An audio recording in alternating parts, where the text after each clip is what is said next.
Au nom du Bnei Brit, permettez-moi de vous accueillir très chaleureusement ici. Notre session de 14 heures va commencer dans quelques instants et je veux me permettre de vous rappeler que vous êtes parfaitement autorisés à rallumer vos téléphones après la clôture de la séance. Je vous présente notre intervenant pour cette session, le rabbin Abraham Drey, qui a fait les grandes écoles de télécommunications et qui a une maîtrise de gestion de l'université Dauphine. Il a passé 13 ans en Israël pour se spécialiser dans le Talmud et la pensée juive. Et il est depuis 6 ans en France, où il est conférencier très fréquent, spécialisé dans la pensée juive et l'éducation. Il est actif au sein de l'association LEV, qui prodigue une vingtaine de cours hebdomadaires, au minimum, qui rassemble environ 500 personnes, 30 conférences par mois, qui rassemblent autour de 3000 personnes, à Paris, à Lyon, à Strasbourg, à Marseille, à Londres, à Bruxelles, en Israël, et maintenant, à Genève, et à Montréal. Kvod Harav, la parole est à vous. Merci beaucoup. On peut se passer du micro ou bien c'est nécessaire? Pardon? Nécessaire? Bon, alors on va faire avec le micro. Eh bien, bonjour à toutes et à tous. Après cette présentation, je précise que je suis marié, j'ai 5 enfants, et que le souci de l'éducation, non, pour dire que je parle d'éducation et donc j'ai 5 enfants, c'est pas quelque chose de théorique, et donc effectivement le souci de l'éducation est venu avec les enfants. J'étais à l'époque en Israël, mon épouse a eu... Moins fort alors. Tu peux enlever le micro ou pas? J'ai pas les forces, ne vous inquiétez pas. Ils étaient donc en Israël et on a commencé à avoir notre première fille et on s'est dit il serait temps d'apprendre le plus beau métier du monde, celui d'être papa et d'être maman. Alors on a eu la chance de pouvoir côtoyer à l'époque celui qui est considéré comme étant le ponte en termes d'éducation en Israël, le Rav Yakovson. Et je voudrais vous livrer ici ceux qui pourraient être considérés comme étant 70% de l'effort éducatif. Il reste des places devant un petit peu. Si vous pouvez en même temps... Vous pouvez descendre le micro. Vous pouvez descendre le micro. Non, le mettre en bas, comme ça. Parce que ce sera plus joli, voilà. Puisque vous ne l'utilisez pas. Merci bien. Il y a des documents, donc c'est tout simplement le plan de ce qu'on va développer aujourd'hui ensemble. On va tout d'abord essayer d'analyser, donc, je répète, le concept de l'amour gratuit est un concept qui mobilise 70% de ce qui s'appelle l'effort éducatif dans le projet parental. On va tout de suite expliquer, ça veut dire lorsqu'on met le paquet sur ces 70%, tout ce qui concerne transmettre une valeur à un enfant, qui est l'éducation proprement dite, passe de façon beaucoup plus simple. On va donc commencer de la façon suivante à faire une analyse de ce qui s'appelle le besoin d'amour chez l'enfant, l'amour gratuit. Une fois qu'on aura fait cette analyse, on essaiera d'expliquer pourquoi de plus en plus on élève nos enfants avec ce qu'on appelle une carence affective. Et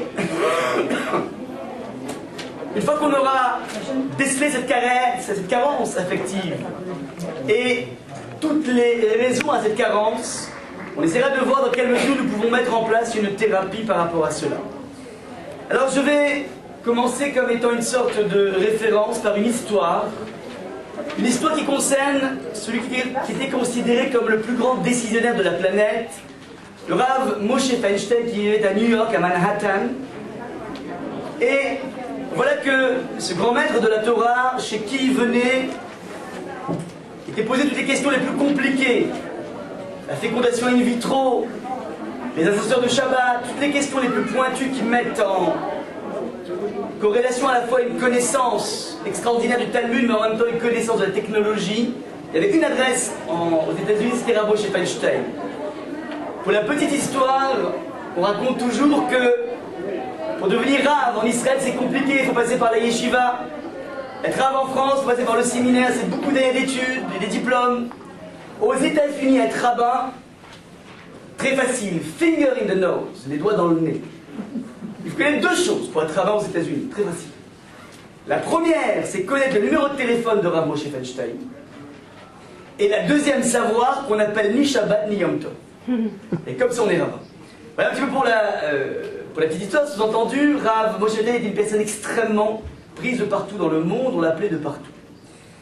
Et voilà que son fils, c'était un grand maître, Rav David Feinstein, va avoir sa première bar mitzvah, c'est-à-dire la première petite bar mitzvah. Donc il y a le père Moshe, le fils Rav David, et le petit-fils qui va faire sa première bar mitzvah. On peut imaginer à quel point un grand-père qui a vu à la fois la Shoah physique, mais aussi la Shoah spirituelle qui a accompagné tous les juifs qui sont venus aux États-Unis, les rescapés qui sont venus aux États-Unis, on peut imaginer de voir son petit-fils enfin monter la Torah, prendre sur lui le joug des mitzvot.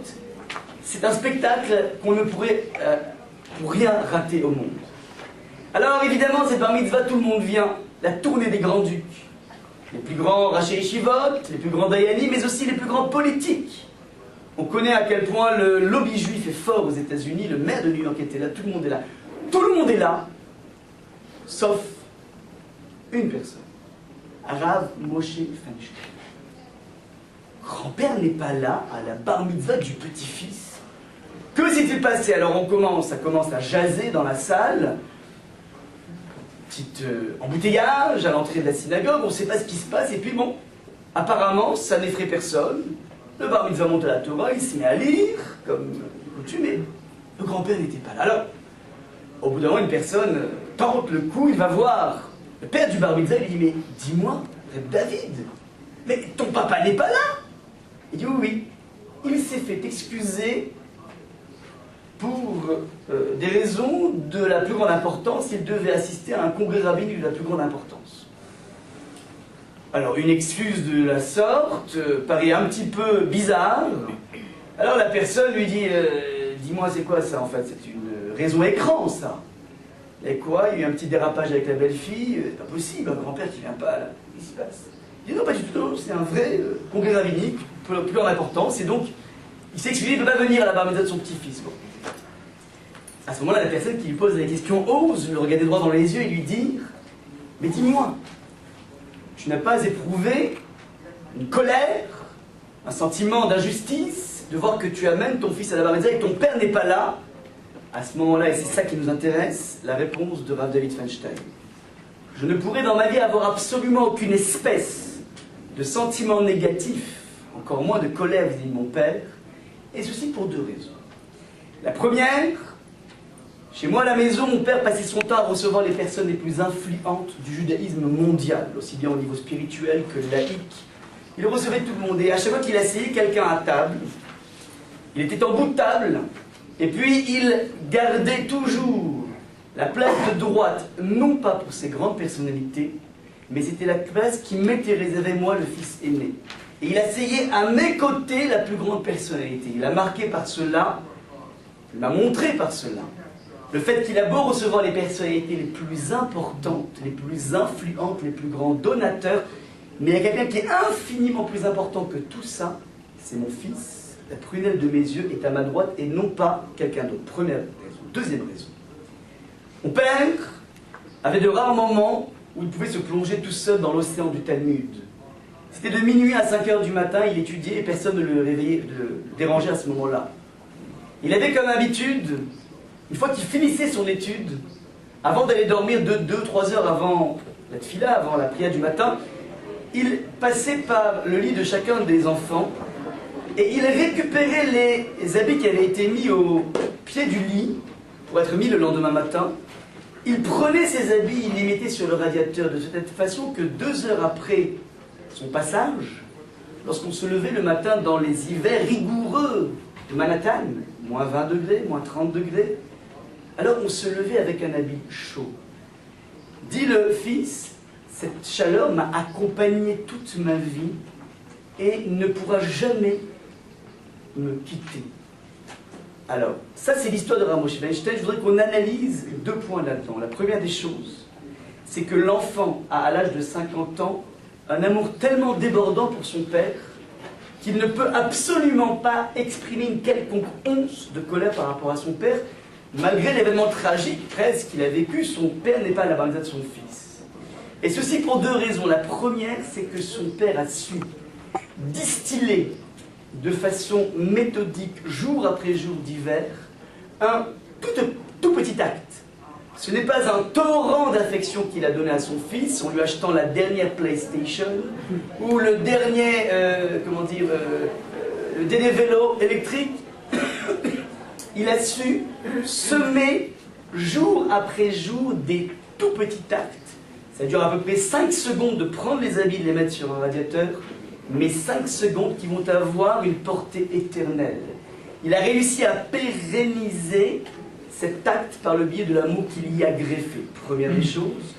Deuxième des choses, donc c'est un petit acte mais qui est fait de façon répétitive. À partir de là, cette histoire met en exergue de façon radicale le fait qu'un enfant, on va en parler tout de suite, se dope, se nourrit du climat que l'on met en place à l'intérieur de la famille. Et ce climat est basé avant tout sur la faculté de montrer à l'enfant qu'il est aimé, qu'il est choyé, qu'il est attendu, qu'il est encouragé, qu'il est félicité. Il reçoit, l'enfant, à l'intérieur du foyer, toute cette chaleur, tout ce cocon, qui fait que petit à petit, plus on dope l'enfant, on le nourrit de la sorte, plus l'enfant est en train de constituer, de construire un concept de lui extrêmement fort, et plus il a un concept de lui extrêmement fort, plus il pourra se mesurer à toutes les épreuves de la vie. Inversement, on va en parler tout de suite, lorsque l'enfant se sont aimés de façon conditionnelle, je t'aime bien. C'est pas je t'aime de façon franche, sincère et massive. Je t'aime bien, je t'aime pas mal. L'enfant petit à petit est dans une situation d'insécurité qui fait que le cocon commence à avoir une petite brèche. Ça c'est le point essentiel que je veux amener à titre d'introduction. Je vous donne ici une source thoraïque d'une lecture tout à fait magnifique, talmudique d'un verset. Pardonnez-moi.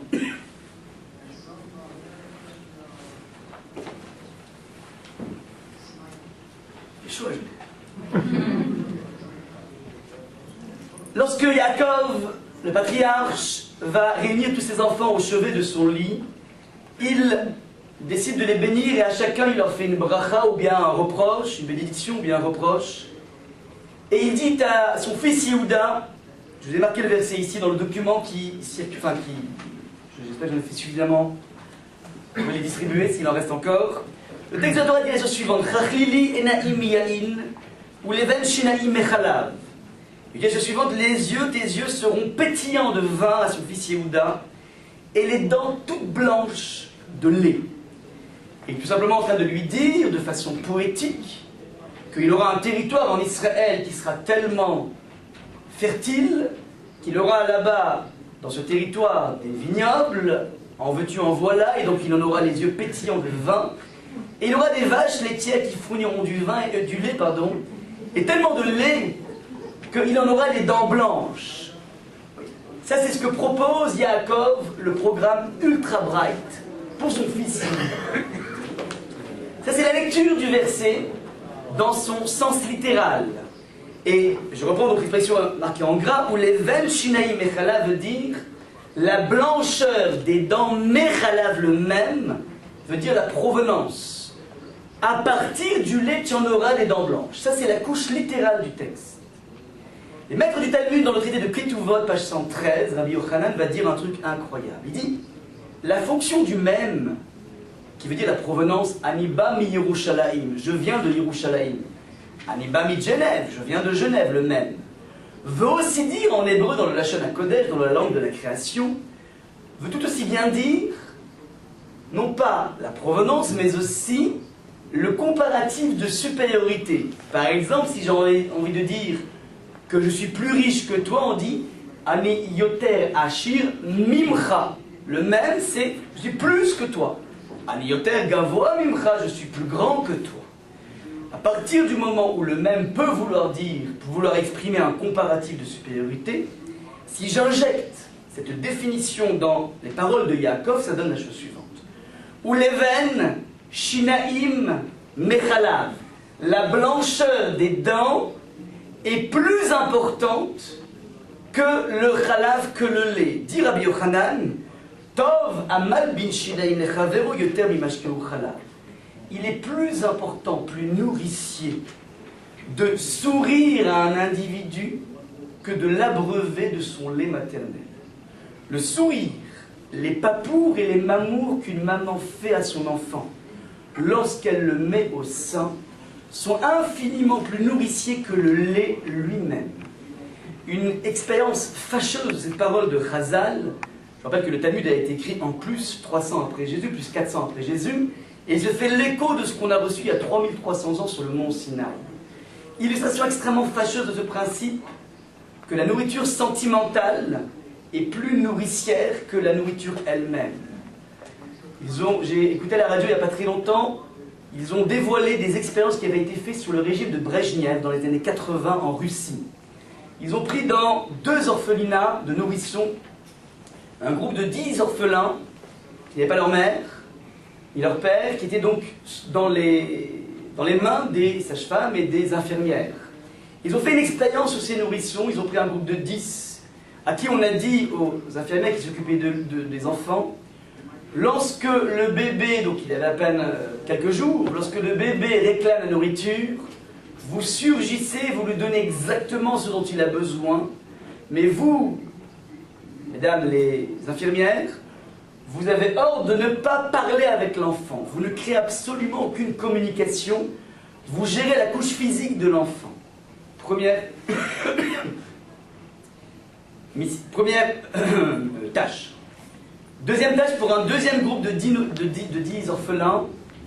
La même chose, lorsque le bébé se met à pleurer, vous ne surgissez pas tout de suite. Vous le laissez pleurer.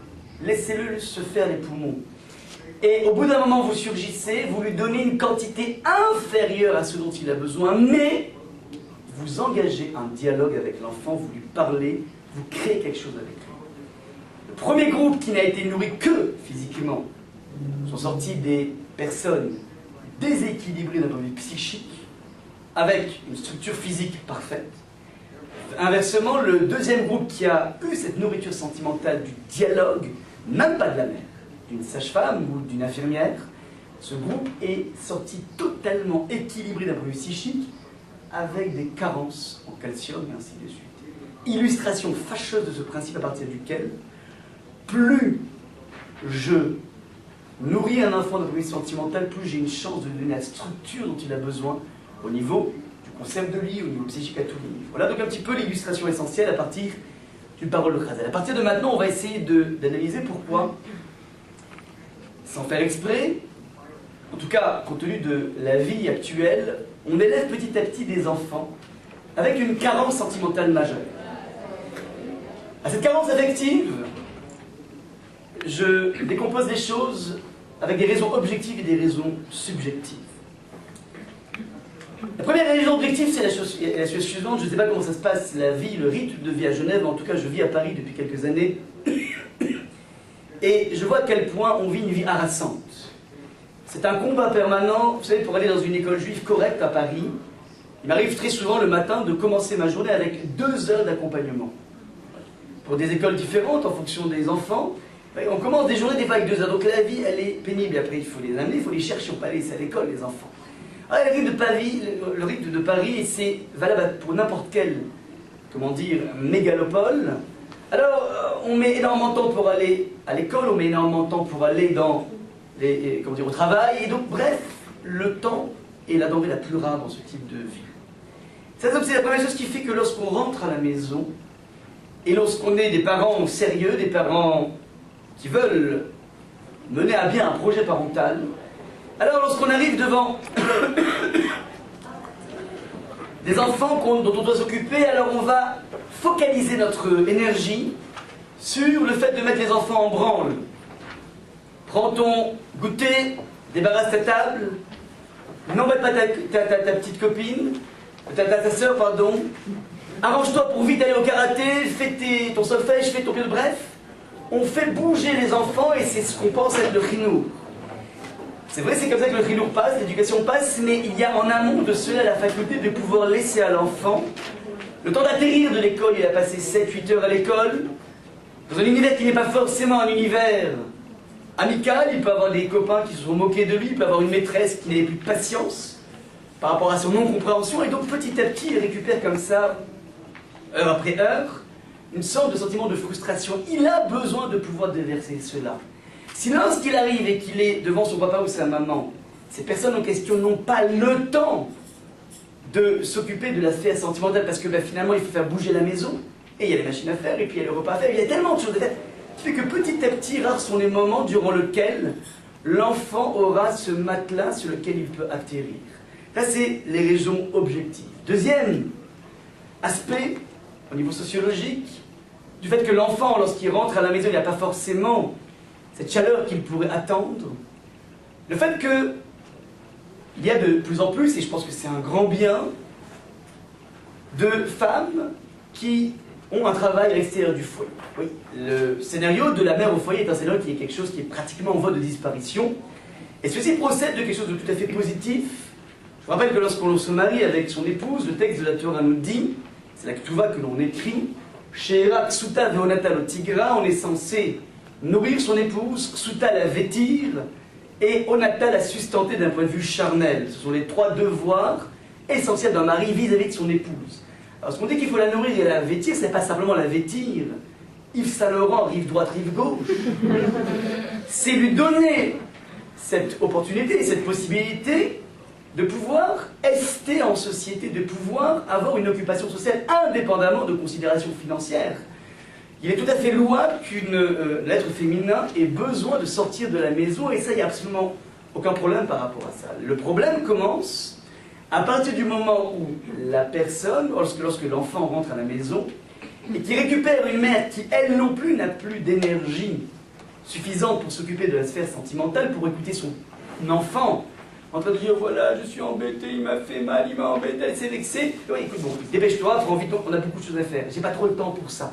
Si l'enfant récupère cette interface, parce que tout simplement la mère n'a plus suffisamment d'énergie compte tenu de ce qu'elle a déversé dans le cadre de son occupation professionnelle, dans le cadre de son occupation sociale, alors à partir de là, on se trouve de facto par rapport à une carence d'un point de vue sentimental. J'ai fait une observation au niveau sociologique dans le monde de la publicité. Je ne connais pas les marques qui sont vendues au niveau du secteur agroalimentaire en Suisse, mais de façon concomitante avec la révolution féminine, à partir des années 72-74, sont apparues sur le marché, en tout cas en France, des marques à connotation de la mère. Je m'explique, nous avons des yaourts Mamie Nova. Nous mangeons des confitures Bonne Maman. Il existe des cafés grand-mère.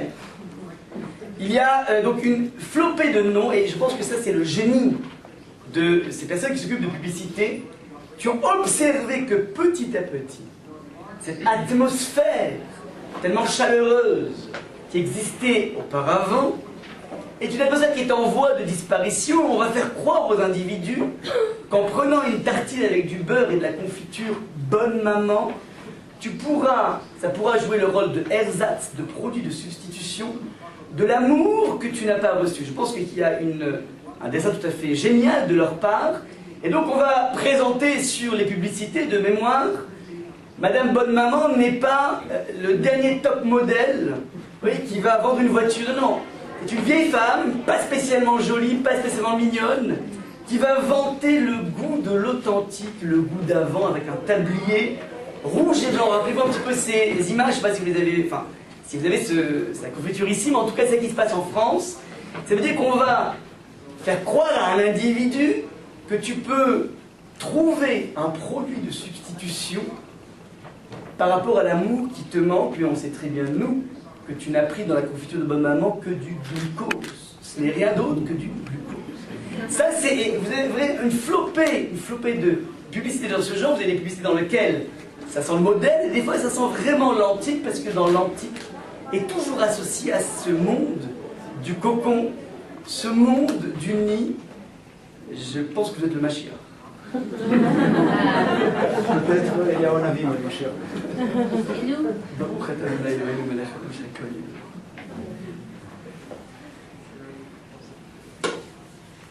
Ça, c'est ce qui se passe dans la publicité. Permettez-moi une petite digression dans le monde de la variété. J'espère que tout le monde connaît ici Charles Aznavour, ce grand chanteur Alors il a écrit une chanson qui s'appelle La Mama. Rappelez-vous un des versets. Ils sont venus, ils sont tous là. Elle va mourir la Mama. Donc la Mama va mourir. Il y a même Giorgio, le fils maudit avec des présents plein les bras. Le contexte, on peut imaginer un contexte de la Sicile, dans le monde, qui est noyauté par la mafia. Giorgio, le fils maudit, et désolé, je suis talmudiste, donc en fait, nous, lorsqu'on voit un verset, on va s'empêcher de décortiquer les choses.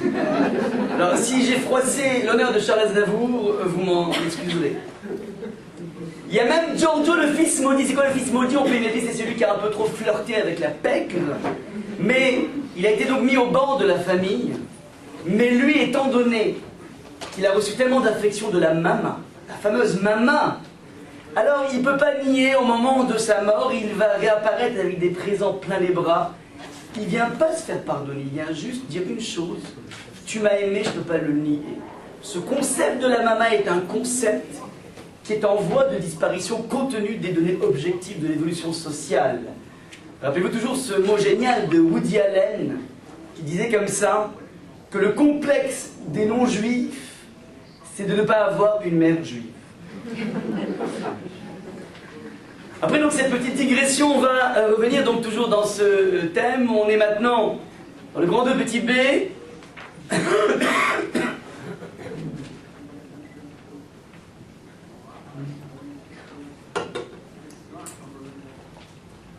On va essayer d'approfondir maintenant, à part ce contexte objectif, des raisons subjectives à cette manque d'amour dans les foyers. Le premier est un principe qui est marqué chez un maître qui s'appelle le Chinour, un maître du XIIIe siècle. C'est que le monde du Moyen-Âge, on a appris à l'école, que c'était le monde de l'obscurantisme, eu égard les Lumières d'après.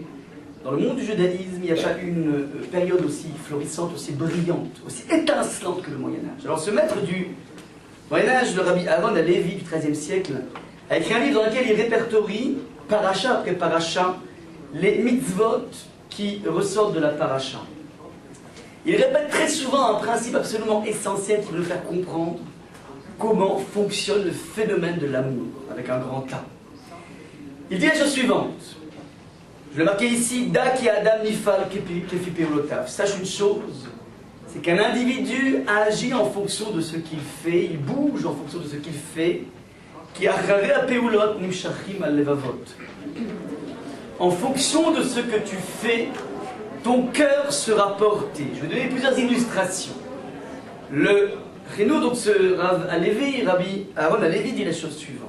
Très souvent dans la vie, les gens pensent que pour donner quelque chose à un individu, j'ai besoin au préalable de l'aimer. Je t'aime, donc je te donne. Et si je t'aime pas, j'ai aucune raison de te donner quoi que ce soit.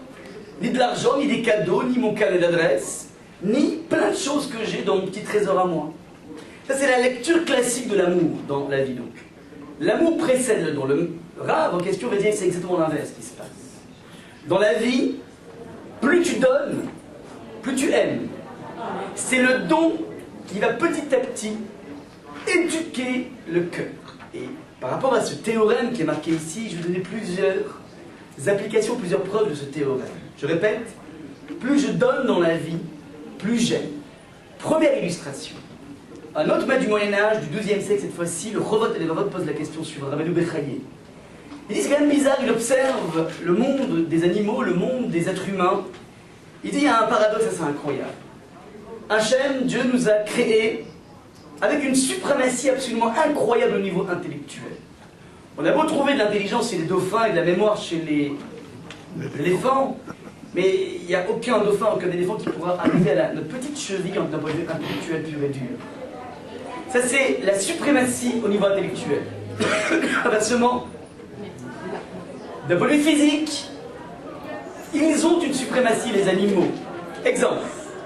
Combien de temps met un chaton pour marcher?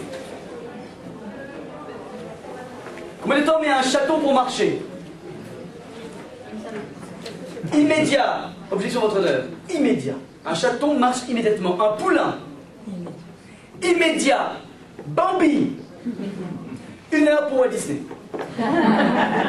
Mais en vrai, c'est immédiat. Question du Rabbeinu Bechaye, il ne parlait pas de Walt Disney, mais il pose la question sur les animaux. C'est un anachronisme énorme, sinon. La question est la suivante. Pourquoi Hachem ne nous a pas créé directement avec une vélocité? On se lève, on se lève, on accouche, et puis on se lève. Maman, j'ai faim, donne-moi à boire. Pourquoi Hachem nous a créé avec cette déficience physique majeure? C'est quelque chose d'essentiel. Alors, je ne dis pas qu'on aurait dû naître comme Usain Bolt, mais au moins marcher. Pourquoi on est inférieur au chat et au chat? Tout le reste, l'animal est beaucoup plus fort que nous. Hachem aurait pu très bien, dans notre création, nous créer comme il a créé Adam. Adam est né, fait, impeccable. Pourquoi Hachem nous crée avec cette déficience? La réponse.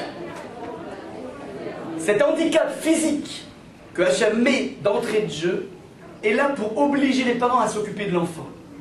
L'enfant, donc si le chaton met l'immédiateté pour marcher, l'enfant met combien de temps? Entre 9 mois pour les plus précoces, jusqu'à plus si affinité. Et lorsqu'il marche à 12 mois, à 1 an, il ne marche pas, il titube. Maintenant, pendant toutes ces années, tu vas l'apprendre à marcher.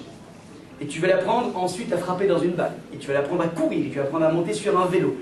Tout ce temps que tu donnes à l'enfant fait que tu vas lui donner, comme tu lui donnes, tu l'aimes.